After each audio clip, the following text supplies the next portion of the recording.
And Turkey, I can tell you, is not the only country doing this. The Muslim world claims to be a defender of their faith. Most of them were quick to slam Myanmar for its treatment of Rohingyas, and rightly so. What is not right is their double standards.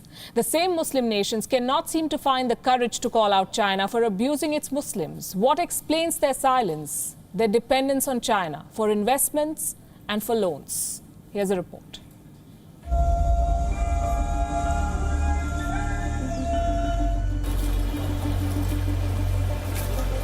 Living in Xinjiang is a dystopian nightmare.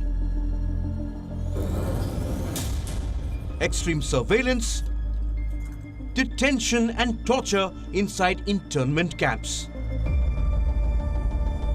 China is crushing Uyghur Muslims, forcing women to undergo sterilization. The Communist Party's abuse of the Uyghurs is outrageous. But the Muslim world hasn't said a word about it. Central Asian countries have submitted to China's will. Kazakhstan, Uzbekistan, Tajikistan, Kyrgyzstan, they are not as sinister as them. We'll directly send them back, no questions asked. And we don't expect anything more from them because they are quite frank in saying, we will sell back Uyghurs. They are open about this. The self-proclaimed vanguards of the Muslim world have dumped the Muslims of China. Pakistan, Egypt and Saudi Arabia have refused to speak against China. Beijing has bought their silence with big bucks. Like Pakistan, a client state of China, where Beijing is investing $60 billion. Pakistani Prime Minister Imran Khan feigned ignorance when asked about the plight of Uyghurs. With the Chinese, we have a special relationship, and it's the way China functions.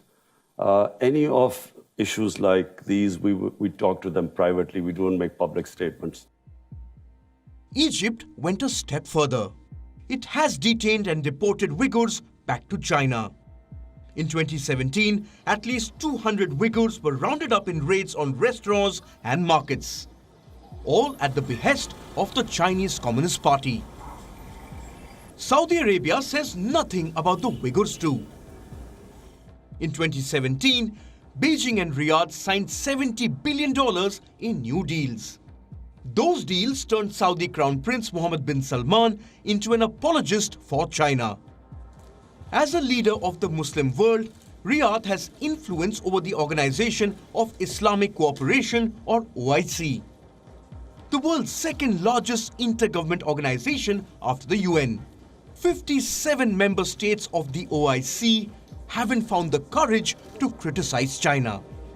Last year, 37 countries endorsed a statement of support at the United Nations. What were they supporting? China's actions against the Uyghurs. Almost half of the signatories were Muslim nations.